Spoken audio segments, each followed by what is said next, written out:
Hello friends. तर आज आपण बघणार आहे की ई पीक पाहणी लास्ट डेट कधी आहे. तर असेच शेतीबद्दल व्हिडिओ बघण्याकरिता डेली अपडेट्स 9834 या चॅनलला सबस्क्राईब करून बेल नोटिफिकेशनला ऑल कराल, जेणेकरून तुमच्याकडे हर एक व्हिडिओची नोटिफिकेशन नक्की येईल. तर चला येऊया आपण व्हिडिओला स्टार्ट करू. तर बघा, पीक पाहणी करण्यासाठी मिळालेली मुदत शेवटची तारीख पहा.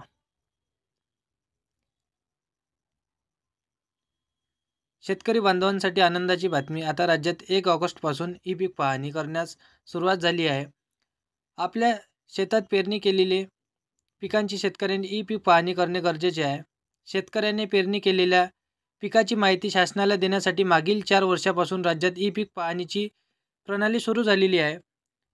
या लेखात आम्ही ई पीक पाहणी कशी करायची याबद्दल सविस्तर माहिती सांगणार आहे. तर बघा, ई पीक पाहणी नोंदणी 2024. ई पीक पाहणी नोंदणी कशी करावी? ई पीक पाहणी लास्ट डेट. तर आजच्या या व्हिडिओमध्ये आपण परिपूर्ण माहिती बघणार आहे ई पीक पाहणीबद्दल. तर बघा, ई पीक पाहणी नोंदणी 2024. तर शेतकऱ्यांना शेतातील पिकाची नोंद ही सहज व सोप्या पद्धतीने शेतामधूनच करता यावी, यासाठी ई पीक पाहणी प्रणाली सुरू केली आहे. तर बघा, शेतकरी आपल्या शेतातील पिकाची माहिती ही 7/12 उतार्यावर करणे आवश्यक आहे. 7/12 उतारावरती पेरणी केलेल्या पिकाची नोंद केल्यामुळे शेतकऱ्यांना नक्कीच याचा उपयोग होणार आहे. शेतकऱ्यांना पीक कर्ज करण्यासाठी 7/12 उतार्यावर पिकाची नोंदणी करणे आवश्यक असते, अन्यथा पीक कर्ज मिळण्यास अडचण येते. त्याचबरोबर शासनाला विविध योजनांचा लाभ घेण्यासाठी 7/12 उतार्यावर नोंद करावी लागते. आणि बघा, ई पीक पाहणी करणे म्हणजे शेतातील पिकाची नोंद करणे होय. त्याचबरोबर शेतकऱ्यांना शेतातील झाडांची, पिकांची, विहीर, तर बोरवेल, शेततळे, वहीत पड, कायम पड अशा 7/12 संबंधित विविध नोंद शेतकरी मोबाईल ॲपमधून करू शकतात. राज्यात 1 ऑगस्टपासून ई पीक पाहणी सुरू झालेली आहे. पीक पाहणी करण्यासाठी शेतकऱ्यांनी प्ले स्टोअरवरून ई पीक पाहणी ॲप डाउनलोड करून घ्यावे. अनेक शेतकऱ्यांनी खरीप हंगामातील पीक विमा भरलेला आहे. नैसर्गिक आपत्तीमुळे शेतकऱ्यांचे पिकाचे नुकसान झाले तर शेतकऱ्यांना 7/12 उतार्यावर नोंद केलेली असेल तर शेतकऱ्यांना संबंधित विमा कंपनीकडून नुकसान भरपाई मिळू शकते. तर तुम्हाला नुकसान भरपाई इथे मिळू शकते. यासाठी शेतकऱ्यांनी ई पीक पाहणी करणे गरजेचे आहे.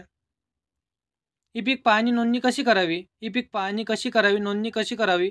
तर बघा, या व्हिडिओमध्ये संपूर्ण माहिती तुम्हाला मिळणार आहे. तर व्हिडिओला लास्टपर्यंत नक्की पहा. शेतकऱ्याने ज्या गटातील पिकाची नोंद करायची आहे त्या गटामध्ये जाऊन नोंद करावी लागणार आहे. म्हणजेच शेतकरी नोंद करीत असताना त्या गटामध्ये जाऊन नोंद करावी लागेल. शेतकऱ्यांसाठी ई पीक पाहणी करण्यासाठी शासनाने 2 पर्याय उपलब्ध करून दिलेले आहे. तर बघा, शेतकरी स्वतः मोबाईलवरून ई पीक पाहणी ॲपमध्ये नोंदणी करून ई पीक पाहणी करू शकतात. तर हे झाली एक पद्धत. आणि दुसरी पद्धत बघा, ई पीक पाहणी सहाय्यक यंत्राद्वारा सुद्धा पीक पाहणी शेतकरी करू शकतात. शेतकऱ्यांनी पीक पाहणी करण्यासाठी सर्वप्रथम मोबाईलमध्ये ई पीक पाहणी ॲप डाउनलोड करून त्याच्यावरून तुम्हाला ई पीक पाहणी करायची आहे. त्यानंतर आपण जर यापूर्वी कधी ई पीक पाहणी ॲपमध्ये नोंदणी केली असेल तर सर्वप्रथम नोंदणी रजिस्ट्रेशन करावे लागेल. नोंदणी झाल्यानंतर ॲपमध्ये लॉग इन करून शेतकरी ई पीक पाहणी करू शकतात. ई पीक पाहणी लास्ट डेट बघूया. शेतकऱ्यासाठी खरीप हंगामातील ई पीक पाहणी करण्यासाठी 1 ऑगस्ट 2024 पासून शासनाने खरीप हंगामातील पीक हंगामी तर नोंदणी इथून सुरू केलेली आहे. पीक पाहणी करण्यास अंतिम मुदत 15 सप्टेंबर 2024 पर्यंत असणार आहे. तसेच संपूर्ण वर्षातील पिकाची नोंद करायची असल्यास शेतकऱ्यांना संपूर्ण वर्षामध्ये कधीही नोंद करता येणार आहे. परंतु खरीप हंगामातील 2024 मधील ई पीक पाहणी करण्यासाठी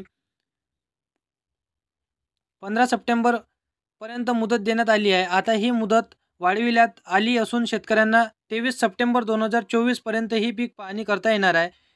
यामुळे शेतकऱ्यांना वाढीव 7 दिवसांची मुदत मिळालेली आहे. तर इथे डेट वाढलेली आहे. तर तुम्ही या 7 दिवसाच्या कालावधीमध्ये ई पीक पाहणी करू शकता. तर असेच शेतीबद्दल किंवा ऑनलाईन व्हिडिओ बघण्याकरिता तुम्हाला डेली अपडेट्स चॅनलवरती नक्की अशीच न्यू अपडेट येतोय. तर असेच व्हिडिओ बघण्याकरिता डेली अपडेट्स 9834 या चॅनलला सबस्क्राईब करून बेल नोटिफिकेशनला प्रेस कराल, जेणेकरून तुमच्याकडे हर एक व्हिडिओची नोटिफिकेशन नक्की येईल.